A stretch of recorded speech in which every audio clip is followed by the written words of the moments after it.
Hello Krishna, welcome to Toppers Talk with Law Prep Tutorial Delhi NCR. Hello sir. Congratulations on your excellent achievement in ALET. आपने air 68 लाके हम सबका नाम रोशन किया है और अपना हम सबको गौरवान्वित किया है। जो एक सवाल हमने आपसे उस समय भी पूछा था जब क्लैट के तुरंत बाद रिजल्ट आया था, आपका ऑल इंडिया रैंक 997 आया था and we had congratulated you. We said that it's a pretty good rank, you're gonna get a great year 2 college. And मुझे याद है आपने कहा था कि नहीं सर खत्म हो गया. How were you able to bounce back from that? One of the stories that we have already heard is from your very आपका एकदम bestest friend लंगोटिया यार. ये अब आपके मुंह से भी सुनना चाहेंगे. तो सर लाइक मैं एक्चुअली ड्रॉपर हूँ, तो द थिंग इज़ कि I been preparing for CLAT for pretty long time. मेरा 11th के बाद से मैं शुरू कर चुका था. So like for the first time I got rank 1800 and I was getting something like Shimla. तो like but I don't comprehend किया, मुझे टॉप 5 नहीं मिला. मतलब लाइफ में मैं हमेशा टॉप ही रहा हूँ क्लास वास में, बट अगेन फिर नेशनल लॉ में नहीं हुआ. सो लाइक ऑनेस्टली जैसे कि इसके लिए इसका पहला था, तो I think he was a little bit chill. मतलब जैसे आप सुन भी रहे होगे कि ही वाज लाइक कि निकला नहीं निकला, I was not expecting, I was expecting. तो प्रेशर बन रहा था. It's not a good thing actually, I wouldn't recommend anyone, but था प्रेशर. तो नहीं निकला. इस बार भी मैंने पेपर दिया, अचानक से पेपर आ गया, जीके सेम आ गई, मैथ्स में गड़बड़ी हो गई, एआर में गड़बड़ी हो गई. तो आई वाज लाइक कि पेपर में 997 आई एंड लाइक मैं मम्मी को बोलता कि यार मम्मी 2 साल दे दिए तब भी 900 ही आई, क्या करें. तो मेरी मम्मी तो बहुत हैप्पी थी, she is always happy. But I was like कि यार कुछ तो करना पड़ेगा, I have to get into something. AILET is the only chance. And again मैंने भी अभिजय की तरह सॉ वीडियो कि अ गाय he got 800 something AR and then he got something like AR2. I thought कि possible तो है, I should try this, and I was getting good marks in mocks, तो I thought कि हो सकता है. तो then I just उसके बाद I shut down everybody. I just like मैंने ना CA को contact किया ना किसी कोचिंग को contact किया. just like मैंने 7 दिन इससे बात की and I was just giving mocks. and like the one thing that I think I learned from giving CLAT is that कि मैं कभी किसी का mock नहीं लगाऊंगा just before 2 days before, because you kind of get accustomed to a pattern.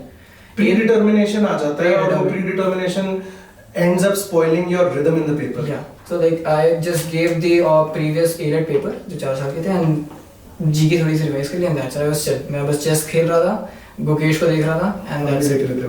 बस yeah, and I just gave the paper. उस दिन I knew कि मेरा अच्छा जाएगा, मुझे करना था. I knew I had to give something to my मेरे पापा खड़े थे तो I have to give something to him. तो अच्छा चला गया. But I would not recommend anyone to have stress. But a lot of people end up crumbling under the pressure here. Yeah. What's the differentiating factor which separates diamonds from the mere stones that exist? मतलब क्या एक differentiating factor है जिससे वो pressure झेल के ना कुछ लोग diamond बन जाते हैं? Because we have observed it throughout the years. But आपके नजरिए से मैं जानना चाहूँगा कि आपने पिछले attempt में क्या किया और इस attempt में ऐसा क्या अलग किया जो काम कर गया? क्योंकि इसको खाली लक नहीं कहना चाहिए, because that would be oversimplification of things. ये खाली लक तो नहीं है, ये क्या है? Sir, I would say 2 things. पहला तो I think so कि consistent preparation. I think so एक बहुत major difference मेरे पिछले साल और इस साल में ये था कि I had Abhijay and Agastya. मतलब मैं रात के 1 बजे भी पढ़ रहा हूँ, मैं सुबह हम लोग 5 बजे भी पढ़ रहे हैं, नहीं पढ़ रहे तो हम लोग कुछ भी random discuss कर रहे हैं, but जी के कर रहे हैं. तो I studied consistently 8 hours every day because of him. तो ये एक रीज़न था. तो like if you are consistently preparing आपके अच्छे आ ही जाएंगे. इवन आपका सर दर्द हो रहा हो, आपका दिन अच्छा ना जा रहा, you will do something good. Plus I think so that temperamental aggression जो कुछ 2-3 घंटे पहले आपको लाना होता है before giving the paper, I think that is necessary. But some like for CLAT I guess I was to chill. I was like कि मैं एकदम टेंशन नहीं लूँगा, उस चक्कर मैंने बहुत टेंशन ले ली. एंड ऑन एलेट आई वाज थिंकिंग कि यार पेपर में मैं ये कर लूँगा. अगर ऐसा पेपर आया, आई वाज रेडी कि अगर पेपर में फॉर एग्जाम्पल लॉयल AR ही नहीं आया बिकॉज लीगल नहीं आया था एक बार पेपर में, तो आई वाज रेडी कि अगर नहीं आएगा तो मैं टाइम उससे अलॉट कर लूँगा. तो I was prepared for any. तो अफलातून हो गया, जीके में RC आ रहा है, CR में AR आ रहा है, क्लैट की बात कर रहे हैं, एलिट की बात नहीं कर रहे. तो क्लैट तो मैं क्या ही बोलूँ. क्लैट तो मैं बोलो भाई, बहुत लोगों का दर्द बांट रहे हो तुम, बोलो. सर मैं तो रांटी करते रह जाऊँगा. मैं नहीं, हमें सुनना है वो. सर लाइक फॉर एग्जाम्पल पहला तो यही कि इन लोगों ने सिलेबस में बोल रखे कि लीगल बाहर से नहीं आएगा. I had made my self customer, मतलब मेरी आदत है बाहर से जानने की, क्योंकि I read a lot. But फिर मैंने जानबूझ को फोर्स किया था कि मैं बाहर से ना बायसनेस ना लाऊं. And then they just took out कि वो आर्टिकल 21 पूछ रहे हैं, दे माइनर वॉइडेबल या पॉक्सो का फुल फॉर्म पूछ रहे हैं. लाइक अगर आप इतने सब अच्छा मतलब इजी क्वेश्चन पूछोगे तो आप कंपटीशन कैसे अलग करोगे? I don't get it. Then I think so English was fine. English ऐसा ही होना चाहिए I guess, but GK again I was expecting कि पिछले साल भी आया, पैराग्राफ से हिस्सा भी आ सकता है, but the thing is I had allotted GK to 8 minutes, बट जब मैं जीके पे आया तो मुझे आई रियलाइज कि इसमें तो 20 मिनट लग जाएंगे बिकॉज पढ़ना है प्रॉपर, आई न्यू इट। तो उस समय मेरा दिमाग काम कर गया, I left half GK because I thought कि यार अभी इसके लिए टाइम नहीं है, मैं टाइम निकाल लूंगा। आई न्यू बिकॉज कि अगर ये हार्ड है तो कुछ और आसान हो सकता है। तो फिर then I went with legal, and legal बहुत ही आसान था, व्हिच वाज आल्सो मतलब मैं एकदम मूड खराब हो गया कि आसान क्यों आ गया। मैंने मेहनत की थी बिकॉज लाइक एलबीडी के मॉक्स थे, एलबीडी के mocks are very big, the legal the passages are 5 lines, then the options are 5 lines, the questions are 5 lines, इनका एक ही लाइन में एक ही वर्ड में आंसर आ गया। जितना हमारे यहाँ क्वेश्चन होता है उतने में पैसेज खत्म था क्लैट का, और लाइक फुल फॉर्म पूछ रहे हैं, तो I was very sad. Then I went with logical. Logical में भी स्टार्टिंग में वो क्लर्क वाला आ गया कि फिर क्लर्क इन अ को कंपनी, व्हाट इज दैट, ठीक है कोई बात नहीं, फाइन। देन आपका एआर आ गया। एआर में I did a very blunder mistake कि मैंने 2-3 बार अटेम्प्ट किया, आई थॉट कि कर ही लेते हैं इसको, नहीं हुआ मुझसे, and then the time started creeping up, तो I had to leave it, नहीं हुआ मुझसे, एक भी नहीं हुआ। देन अनफॉर्चुनेटली जब मैं मैथ्स पे आया तो वही सेट आया जिसमें वो 10% अलाउंस का दे रखा था, अब वो भी नहीं हुआ मुझसे। तो अगेन लाइक स्टार्टिंग के 5 क्वेश्चन भी नहीं हुए, फिर बाद के 5 में 10 क्वेश्चन छूट गए मेरे। बट द पॉइंट इज कि like I was discussing with Abhijay कि अगर आप इंग्लिश आसान बना दोगे, अगर आप जीके पैसेज से ही दोगे, अगर आप लीगल आसान बना दोगे, अगर आप मैथ्स के 8 क्वेश्चन हटा दोगे, तो आप कंपटीशन कैसे अलग करोगे? I don't get it. इसका एक प्यार का पंचनामा वाला वो एडिट बना देंगे कि rant, what do you feel about CLAT? But बात क्या है यार, पता है what I feel about this entire fiasco is that if you don't reward merit, AILET ने मेरिट को रिवॉर्ड किया है, पेपर वैसा बनाया जिसमें जो व्यक्ति पढ़े थे उनका अच्छा रैंक आया है, वो समझ में आया। बट आपने अगर मेरिट को रिवॉर्ड करना बंद कर दिया, देन क्लैट अपने आप का जो कॉम्पिटिटिव स्टैचर है उसको रिड्यूस कर रहा है, and they need to think about it. The consortium needs to rethink the entire decision of making the paper simple और अफलातूनी बीच में CR में ER और GK में RC और outside the knowledge सवाल डाल के you are not making the filter correct. You are making the filter basically for everyone. Everyone can pass through it. There is no filter. So yet again, but somehow जो ये bounce back है, इस bounce back में पूरी story का narrative बदल दिया है, ठीक है? बिकॉज मुझे याद है आप लोगों का पहले डिस्कशन ये था कि रायपुर में ये है, अच्छा उड़ीसा में आजकल एडमिनिस्ट्रेशन अच्छा चल रहा है, उड़ीसा जाएं रायपुर जाएं, आप धड़ल्ले से दिल्ली जाओगे, तो ये it's a load of your shoulders, I am pretty sure. कैसा लग रहा है भाई? सर मैं तो मतलब मैंने तो लाइक मैं तो करनाल में था, I was in the result got announced, and मैं तो मेरी मम्मी बहुत ज़्यादा इमोशनल है रिगार्डिंग दिस, तो शी स्टार्टेड क्राइंग अचानक से। एंड मैंने मम्मी को बताया कि मम्मी ऑल इंडिया रैंक 68 है, तो शी इज़ लाइक कि बट बेटा जनरल में तो 50 है ना, तो शी इज़ लाइक मेरा निकला कि नहीं निकला, तो आई वाज लाइक मम्मी हो सकता है निकल जाएगा, तो बोले बताओ ना बेटा जल्दी बताओ। अच्छा बेटा किसी को बताना मत, तो जब तक कॉलेज ना निकले। तो she is very emotional, and like मेरे पापा ही डज नॉट से much but he was also very emotional. And मैं आता हूँ बनारस से ओरिजिनली, तो वहाँ पर BHU है, I got also got into BHU this year, मैंने CUET दिया था, got into BHU as well.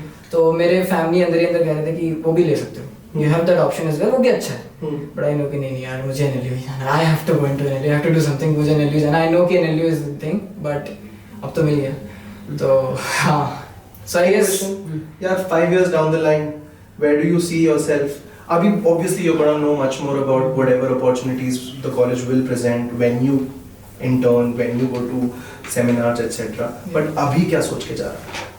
Sir, first of all, like I was reading actually NLU Delhi का वो क्या-क्या चीज़ होती है वहाँ पर, I realized कि वहाँ के जो alumni हैं, वहाँ के जो professors they are from Oxford, and I want to basically go to foreign. I want to know because I've read कि सारे freedom fighters and every big personality sometimes goes to foreign. For like Mahatma Gandhi जिन्ना की राह पे चलना चाहते हो, सरदार पटेल सब गए, तो लाइक मैं भी जाना चाहता हूँ, ये एक रीज़न तो ये था। दूसरा कि द कंपटीशन, वहाँ आई रियलाइज्ड कि अभी भी 67 बच्चे मुझसे आगे हैं, they have done something and they will be there as well. तो उनसे बात करूँगा, मैं पूछूंगा आपने कैसे जीके पढ़ा, व्हाट आर योर इंटरेस्ट। अगर ऐसा अभिजय जैसा, मतलब I think so honestly Abhijay is a brilliant guy, मतलब उसका GK better than you in GK GK तो आज इंग्लिश में आ गया, तो जीके में तो रियलाइज कि वहाँ पर भी ऐसे बच्चे होंगे, तो I am very happy to know कि ऐसे बच्चे होंगे, मैं उनके साथ रहने वाला हूँ, to study a lot. Period तो तेरा बहुत अच्छा होने वाला है, तू बहुत सीखने वाला है उनसे, बहुत बढ़िया है। और रिसर्च अपॉर्चुनिटीज जो तू बाहर जाने की बात कर रहा है वो भी NLU में एक्सीलेंट है, कोई कमी ही नहीं है बॉस। मजा आ जाने वाला। तो फ्रेंडशिप के बारे में हम लोग बात करना चाहेंगे। जैसे हमारे यहाँ टाइम पे स्कूल में फ्रेंडशिप बनती थी तो स्कूल बंक करने के लिए बनते थे, कि साथ में बंक करते हैं, तो आप लोगों ने पढ़ाई से इसको कैसे रिलेट किया कि साथ में ग्रुप स्टडी करते हैं, एक दूसरे को मोटिवेट करते हैं? सर पहली बात तो अभिजय, मैं और अगस्त्य हम लोग मिले ही पढ़ाई की वजह से नहीं था, हम लोग लड़ाई की वजह से मिले थे। हम लोग में हम तीनों बैठे हुए थे एंड हमारे उसमें जो पहले जीके का आंसर देता था, हम वी स्टार्टेड नोटिस कि हम तीनों ही दे रहे हैं, तो we started we made a group. उसके बाद देन आई रियलाइज, फिर मतलब I was reading a CLAT Express and अकेले मैं इतना नहीं पढ़ पाता GK, I am like I get bored sometimes, but इसके बाद मैंने पढ़ा है मजा आ रहा है। He used to tell me stories, इसके जो पता है नेल्सन मंडेला ये किया था, अब बराक ओबामा ने ये किया था। देन इवेंचुअली धीरे-धीरे हम लोगों ने इतनी बात करने लगे, my mother got to know him, then we started talking about anything ऐसे कि मतलब बोर हो रहा हूं भाई, नींद नहीं आ रही, ऐसी बात करते हैं। फिर धीरे-धीरे लाइक उसके बाद अगर for example I used to get very stressed कि मेरे एक बार लगातार 4 माह में बहुत ही गंदे आ रहे थे, they used to tell me कोई बात नहीं, तेरे हमसे भी ज्यादा हैं, तेरे आ सकते हैं, कोई बात नहीं, यू हैव पोटेंशियल। तो I think so I would say this thing, ये बहुत ही बड़ी चीज़ है, आई वुड से कि फॉर्म अ ग्रुप। लाइक अगर आपने ग्रुप बना लिया and you have guys who are above than you और आपके लेवल पे, you going to do something good. Agastya भी स्टार्ट कर लेगा, हम लोगों ने भी कुछ ना कुछ कर लिया। ग्रुप बनाना बहुत जरूरी है, it teaches you a lot. Like I want, मतलब मैसी मैंने बहुत सारी चीजें सोची जो मैं सोच ही नहीं पाता अगर ये लोग नहीं होते। तो हाँ, फॉर्म ग्रुप, आई थिंक अच्छा ग्रुप बन जाए तो वही ऊपर ले जाता है, और खराब बन जाए तो वही नीचे भी ले जाता है। उसके भी बहुत सारे examples. Any word of advices for your juniors and future aspirants जो इस एग्जाम में स्ट्रगल करने वाले हैं, खास तौर पे dealing with unpredictability in this paper, because we don't know whether things will improve. AILET तो सही है, ठीक है, एलिट तो जस्टिस कर रहा है कहीं ना कहीं, but any advice on that, how to deal with that unpredictability? या सो लाइक 2 एडवाइसेस मेजरली मेरी तरफ से। पहला कि form a group, like seriously form a group, कहीं से भी ढूंढना हो, you have to form a group. And second is कि लाइक वो अग्रेशन वाली बात कि आई थिंक सो आप पूरे साल मेहनत करते हो, दैट मैटर्स अ लॉट, बहुत लोग करते हैं, but the thing that changes everything इसके लास्ट 2-3 घंटे में आपका दिमाग कैसा काम कर रहा है। You have to get into that mindset. मैं क्लैट में नहीं था मेरा वो mindset, I knew it, AILET में मेरा था, रिसेंट मेरा निकला। तो I think so that matters a lot. पूरे साल तैयारी करना, बट लास्ट के 2-3 दिनों में सोच लेना कि what I have to do, you have to be prepared for anything and everything. अपने मेंटर्स और लॉ प्रेप के करण हार, लॉ प्रेप के अमन सर जो हैं, उनके बारे में अगर आप कुछ कहना चाहेंगे? अमन सर मैं मतलब मैं क्या ही करूँ, वो मतलब बिना समझे मुझे कुछ भी दे देते थे, शीट ये कर लो, तुम क्लैट एक्सप्रेस ले लो, तुम ये ले लो, वो ले लो। मैं मतलब ऑनेस्टली बहुत ही मतलब यहाँ आकर कंफर्टिंग फील होता था, यहाँ बैठता था, वो मुझे बात करते थे, पूछ लेते थे क्या चाहिए, ज़्यादा छेड़ते नहीं थे। तो it was pretty nice and I think so वो सबके साथ ही ऐसा था। तो हाँ, Aman sir was pretty nice, pretty damn nice. हम लोग एलपीटी में अगस्त में यहाँ आकर मॉक देते थे, कोई छेड़ता नहीं था, बैठे रहते थे यहीं पे, तो नाइस। ठीक है, चलो कांग्रेचुलेशंस यार, एंड आई होप आप अपने 5 साल में जो भी ड्रीम्स, जहाँ भी आपको ऑक्सफोर्ड कैम्ब्रिज जाना है, आप वहाँ जाएं, आपको बेस्ट स्कॉलरशिप्स मिलें, यू मेक द, आपका दोस्ती जो है वो वैसा ही रहे जैसा अभी है, लड़ाई ना हो आप लोगों के बीच में। अगर लड़ाई हो भी तो रैंक की और हेल्दी लड़ाई फन का पार्ट है, तो ठीक है, चलेगा। And I wish you all the best यार। Thank you.